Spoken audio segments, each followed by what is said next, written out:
दुनिया सबसे बड़ा क्राइम ये है कि आप इनकॉम्पिटेंट बंदे को बड़ी जॉब दे दें। आप जब इनकॉम्पिटेंट और जाहिल बंदे को आपको बड़ी जॉब दे देंगे ना, वो मुल्क की तबाही उतार देगा, वो किसी भी इदारे की तबाही उतार देगा। मिसाल है आपके सामने, समझदार आप खुद है। ये तो बड़ी सीधे सीधे मोहसिन नकवी को लोगों ने पकड़ के जो है वो रगेद के रख दिया। उन्होंने कहा जी ये असल प्रॉब्लम ही ये है और ये सियासत करते हैं। आपके सामने है, शोएब अख्तर ने पाकिस्तान क्रिकेट बोर्ड पर कड़ी तनकीद की, और ये अभी जो शोएब अख्तर ने कहा है ना, स्टेटमेंट दिया क्रिकेट बोर्ड के ऊपर, अब शोएब भाई के साथ होता क्या आप देख लीजिएगा। ये ऐसा ही मैटर है। शोएब भाई, आपने किसी और मुल्क की नेशनैलिटी तो नहीं ले ली? नहीं मतलब शोएब भाई, कल मैंने आपकी मोहसिन नकवी से रिलेटेड स्टेटमेंट सुनी। आप तो शोएब भाई अभी भी बाउंसर उसी तरीके से मारते हैं जैसे जवानी में मारते थे बैटर्स को। उसका एक ऑरा था अपने टाइम में, शोएब अख्तर का जो भी है, वो फास्टेस्ट बॉलर है भाई, जो भी है उसका एक ऑरा होता था। उस बंदे ने इंडियन चैनल पे बैठ के पाकिस्तान के क्रिकेट सिस्टम को एक्सपोज कर दिया, विद चेयरमैन, विद प्लेयर्स और विद मैनेजमेंट। उसने खड़का दिया हर चीज। उसने जाहिल वर्ड यूज किया है कि ये जाहिल है, ये क्रिकेट बोर्ड जाहिल है, इनको इसको चलाने वाले जाहिल है, ये टीम जाहिल है, इसकी मैनेजमेंट जाहिल है। भाई शोएब अख्तर ने सारा ब्लेम मोहसिन नकवी पे डाल दिया है कि भाई मोहसिन नकवी की वजह से ही पाकिस्तान हार जाता है इंडिया से। मोहसिन नकवी को किसी चीज का पता नहीं है और वो भाई क्रिकेट बोर्ड चला रहा है। और जी मोहसिन नकवी नहीं है ठीक। जो शोएब अख्तर ने बोला इंडियन चैनल के ऊपर, मैं चाहता था कि वो इंडियन चैनल पे ना बोले, वो पाकिस्तानी चैनल के ऊपर ये चीज बोले। वो पाकिस्तानी चैनल के ऊपर ये चीज बोलते तो जैसा कहते हैं ना, अब इंडियंस इस बात का और जैसा कहते हैं ना मजा बना के पाकिस्तान को छेड़ रहे हैं। और इनकॉम्पिटेंट बात ठीक की है, या मोहसिन नकवी साहब को बना दीजिए इंटीरियर मिनिस्टर, या ने बोलिए भाई पीसीबी की चेयरमैनशिप संभालो। वो तारीफें कर रहे होते हैं, इंडिया को धूल चटाने वाला फलाने करना। वो भाई धूल चटाने, देखिए वो भी तो अपनी क्रिकेट खेल रहे हैं, वो खेल के काम करते हैं, हम बोल के चीजें करते हैं। अब मोहसिन नकवी साहब से मुझे करंटली गिला यह है कि आपने सर्जरी करनी थी सर 2024 के, मेरा ख्याल है 7-8 प्लेयर्स 2026 के वर्ल्ड T20 में खेल रहे हैं। क्या सर्जरी हुई है सर आप अब भी मैं आपको कहता हूं, खुदा का वास्ता है, इनको निकालें। ये बाबे जो बैठे हुए हैं, इनसे नहीं होगा, आई एम टेलिंग यू, उनसे नहीं होगा, इनको फारिग करें। शोएब अख्तर ये कहते हैं कि भाई न्यूज़ चैनल के मालिक को आपने चेयरमैन पीसीबी बना दिया है, कॉम्पिटेंसी नहीं है, पता ही नहीं है क्रिकेट का, क्रिकेट के मामलात का, तो फिर क्रिकेट टीम परफॉर्म कहां से करेगी? बेसिकली उन्होंने सीधा सीधा भाई क्रिटिसाइज किया है चेयरमैन पीसीबी मोहसिन नकवी के ऊपर। उन्होंने कहा कि मोहसिन नकवी साहब को नहीं पता कि क्रिकेट कैसे चलनी है। And he said in between the lines, वो ब्रॉडर टर्म में गए हैं शोएब भाई साहब, शोएब भाई कल बहुत हैवी आए हैं। मैं बता रहा हूं, इतना हैवी तो मैं अपनी लाइफ में कभी नहीं आया। शोएब भाई ये कहते हैं कि भाई इनकॉम्पिटेंट आदमी मुल्क के ऊपर बैठेगा उसका बेड़ा गर्क करेगा, किसी इदारे के ऊपर बैठेगा उसका बेड़ा गर्क करेगा, एंड ही सेड कि बाकी आप सारे समझदार हैं भाई साहब। मैंने कहा शोएब भाई, लगता है शोएब भाई ने ना, मेरा ख्याल है कोई ले लिया नेशनैलिटी इंग्लैंड न्यूजीलैंड आगे पीछे की, क्योंकि शोएब भाई कल बहुत जेंगो गए हैं भाई, बहुत जेंगो। वो मतलब मैं आपको बताऊं कि वो ही वॉज रुथलेस जिसको कहते हैं। और शोएब भाई की बात अब पता है क्या, ये जो है ना chairman PCB and all that, इसमें थोड़ा सा मुझे इख्तिलाफ ये हमेशा से रहा है यार, आप जितना मर्जी अपना चेयरमैन चेंज कर दे, आप किसी क्रिकेटर को भी अपने चेयरमैन के तौर पर बिठा दें। रमीज राजा नहीं बैठे चेयरमैन पीसीबी के तौर के ऊपर, एहसान मानी आईसीसी को हेड करते रहे हैं, हमें भी हेड करते रहे हैं, कितना डिफरेंस आ गया रमीज राजा के टाइम पे, कितना डिफरेंस आ गया एंड ऑल दैट यार। जिसे कहते हैं कि आपके पास कोई ब्लूप्रिंट ही नहीं है कि आपने अपनी क्रिकेट को खड़ा कैसे करना है उन स्टैंडर्ड्स के ऊपर जिन स्टैंडर्ड्स के ऊपर खेल रही है पूरी की पूरी दुनिया। इंडिया उस पूरी दुनिया से भी दो हाथ आ गया बाई दी वे। साबिक कप्तान शोएब अख्तर, क्रिकेटर जो है शोएब अख्तर ने कल एक इंडियन मीडिया पे बैठ के ये कह दिया, जो बंदा क्रिकेट बोर्ड चला रहा है उसको तो क्रिकेट बोर्ड का कुछ पता ही नहीं है, क्रिकेट का पता ही नहीं है। तो 10 साल में कभी नजम सेठी चेयरमैन आता है, कभी रमीज राजा आता है, फिर नजम सेठी आता है, फिर जका अशरफ आता है, फिर नजम सेठी आता है, फिर मोहसिन नकवी आते हैं। 25 में भी मोहसिन नकवी साहब चेयरमैन थे, 25 में हमारा कोई हाल नहीं था, हम चैंपियंस ट्रॉफी के ग्रुप स्टेज से बाहर हो गए। एशिया कप 2025 खेला तो फाइनल हार गए, फिर ट्रॉफी लेके भागना पड़ा, ठीक है जी। फिर उसके बाद जो है क्या 2026 आ गया है तो आज एडीएस फिर हार गए। मतलब अब क्या उम्मीद है जी, अब क्या बात चल रही है, देखेंगे सेमीफाइनल में मिलते हैं। सेमीफाइनल में जो भी तुमने कुछ नहीं किया, सेमीफाइनल में क्या करना तुमने, ये तो हमारे समझना चाहिए ना गवर्नमेंट को भी, भजन हमने नहीं इस बंदे को लगाना। ये देखें, मतलब वो कहता है हमारा राइवल ही वेस्ट इंडीज हुआ करता था, अब हर एक का राइवल इंडिया है। समझ रहे हैं आप बात को, अब हर एक का जो राइवल है वो इंडिया। आप इमेजिन कर लें कि ये क्या मतलब दिमाग है यार, क्या बात है यार, मतलब दे डिलीवर। और आप इमेजिन करें कि इंडियन जो प्लेयर्स है ना वो बड़े हम्बल रहते हैं, ठीक है, वो जानबूझ के हम्बल रहते हैं, उनको पता है हमने, और बार बार वो एक ही नहीं बड़ी सख्त टीम है पाकिस्तान की, बड़ी सख्त टीम है पाकिस्तान की, क्योंकि उनका मीडिया उनसे भी हमारे से भी ज्यादा जालिम है। उनको पता है कि अगर हमने ये कहा कि नहीं ये आम सी टीम है और हम देख लेंगे तो ये थोड़ी सी और चीज हो जाएगी। तो मुझे ऐसे लगता है कि ये चीजें जो है ना ये बड़ी तकलीफ दे जिसे कहते हैं ना मंजर है, बड़ा मुझे दुख हुआ है। आप अगर एक जीत का क्रेडिट पूरे बोर्ड को देते हैं तो हार आप क्रिकेटर्स के कान पर क्यों डालते हैं? आज उठा के देख लो, सलमान आगा भी गंदा, शहीन अफरीदी भी गंदा, बाबर आजम भी गंदा, शादाब खान भी गंदा, मगर जीतेंगे तो सबसे पहले पाकिस्तान क्रिकेट बोर्ड को क्रेडिट होता है। क्यों? हार का क्रेडिट बच्चों को और जीत का क्रेडिट बड़ों को। ये एक पाकिस्तान क्रिकेट की तबाही है, माजरत के साथ।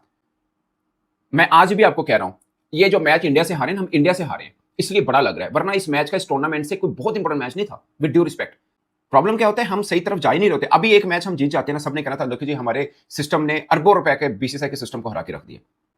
ये चौथा आईसीसी का इवेंट है और भारतीय टीम सिर्फ एक मैच हारी हुई है।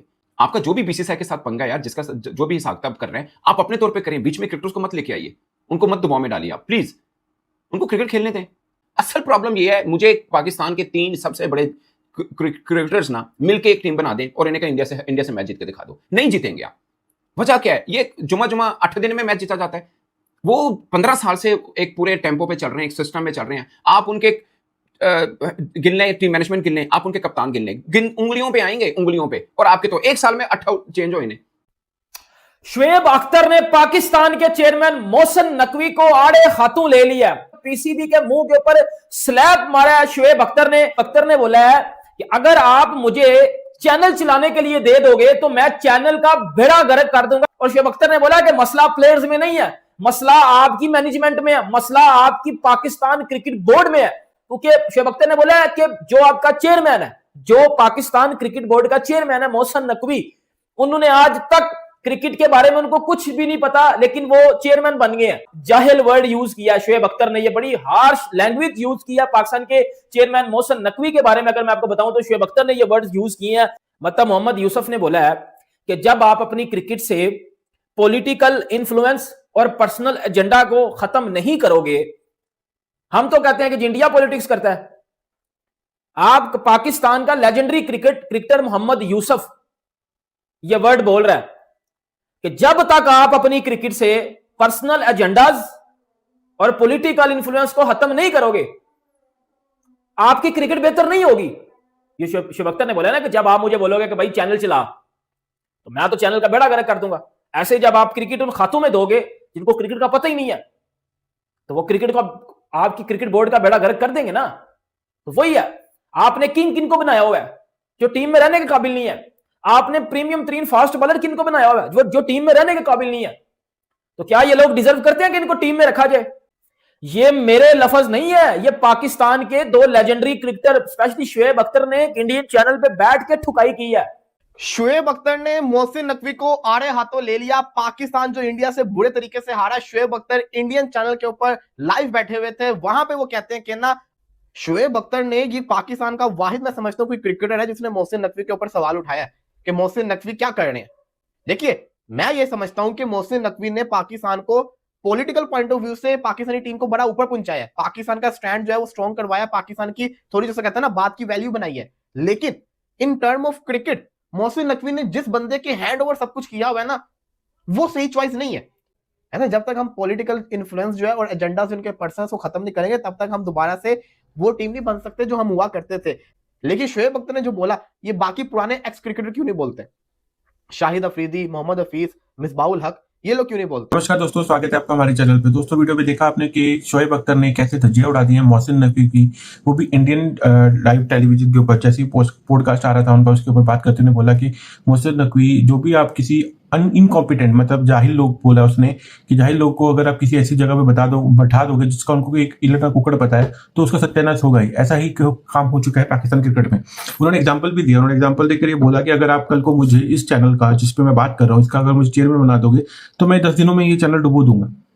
यही कारण है कि जो बंदा एक राइट प्लेस पे होता है उसको उसकी नॉलेज होनी चाहिए। मोहसिन नकवी को इस चीज की कोई नॉलेज नहीं है। उसको पॉलिटिशियन है, वो एक अंतरिम मंत्री है पाकिस्तान की गवर्नमेंट में, तो उसका वो वही काम करेगा, उसके अकॉर्डिंगली काम करेगा वो। आप देख लीजिए, जब से वो कहते हैं चेयरमैन बना है, उसने क्या किया है? पाकिस्तान चैंपियन ट्रॉफी के ग्रुप स्टेज से बाहर हो गया, ठीक है, एशिया कप का फाइनल हार गया। अभी उसकी हालत इतनी बुरी हो चुकी है कि ये मैच उसको जीतना बहुत जरूरी है। अगर नहीं जीतता तो यहाँ से भी बाहर हो जाएगा। तो किस तरह की क्रिकेट इंप्रूवमेंट हुई है ये मुझे बता दें। कोई इंप्रूवमेंट तो हुई नहीं है, बस सियासी खेल खेल रहा है। जैसे कि इंडिया बाइकआउट कर देंगे, हम बांग्लादेश का साथ देंगे, हम ये करेंगे, हम वो करेंगे। क्या किया है उसने? क्रिकेट के लिए कोई इंप्रूवमेंट की कोई भी बात नहीं करी है, ना ही की गई है। ठीक है जी। और डोमेस्टिक स्ट्रक्चर को जितनी हम इतने सालों से, वो शोएब अख्तर ने बोला कि हम इतने सालों से बोल रहे हैं कि डोमेस्टिक स्ट्रक्चर को स्ट्रॉन्ग किया जाए जिससे कि नए खिलाड़ी और अच्छे खिलाड़ी उभर के आए। उसको तो कुछ नहीं किया जा रहा, पुराने खिलाड़ियों को खिलाई जा रहे हैं, जैसे बाबर आजम हो गया, शाहीन शाह अफरीदी हो गया, ठीक है, शादाब खान हो गया। इन जाहिलों को खिलाकर कुछ नहीं होने वाला। हमारी टीम सत्यानाश इसी वजह से हो रखी है क्योंकि हमारा जो पीसीबी का मैनेजमेंट है वो जाहिल है। ये बात को कहकर पाकिस्तान मीडिया में इतने ज्यादा ट्रोल हो रहे हैं, इतनी ज्यादा बेइज्जती हो रही है पाकिस्तान की, मोहसिन नकवी की बेइज्जती हो रही है। और कुछ चैनल्स पे आके लोग तो ये बोल रहे हैं कि अब कुछ ना कुछ एक्शन शोएब अख्तर पे जरूर लिया जाएगा, क्योंकि उन्होंने बेबाकी से वो चीज बोल दी है जिसको पुराने क्रिकेटर नहीं बोल पा रहे। पुराने क्रिकेटर बैठकर प्लेयर्स को कर रहे हैं, दोष बना रहे हैं कि वो दोषी हैं। कुछ क्रिकेटर्स कर रहे हैं कि मैनेजमेंट दोषी है, कुछ कर रहे हैं कि कोच ऐसा है जिसको कोई नॉलेज नहीं है, पिच रीड नहीं करनी आ रही है। बट जो इंटरनल बात है ना, वो कोई नहीं बोला जो शोएब अख्तर ने बोल दी। और हालांकि उनको ये बात अगर वो पाकिस्तान के किसी चैनल पे बोलते तो अच्छा होता, बट उन्होंने अब इंडिया में बोल दिया है, तो इंडिया में भी बेइज्जती हो रही है। इंडिया के हर एक चैनल पे वो वीडियो चलाई जा रही है और बार बार ये वीडियोस बनाई जा रही हैं। इवन जितने भी इंडिया के यूट्यूबर्स हैं वो भी वीडियो बना रहे हैं कि ऐसा ऐसा बोला गया है, क्योंकि ये अच्छी बात है, सही बात है, इसी वजह से ये बोला गया। अगर आप भी इस बात से सहमत है तो चैनल को लाइक से सब्सक्राइब करना मत भूलिएगा। मिलते हैं नेक्स्ट वीडियो में। टिल देन जय हिंद, वंदे मातरम।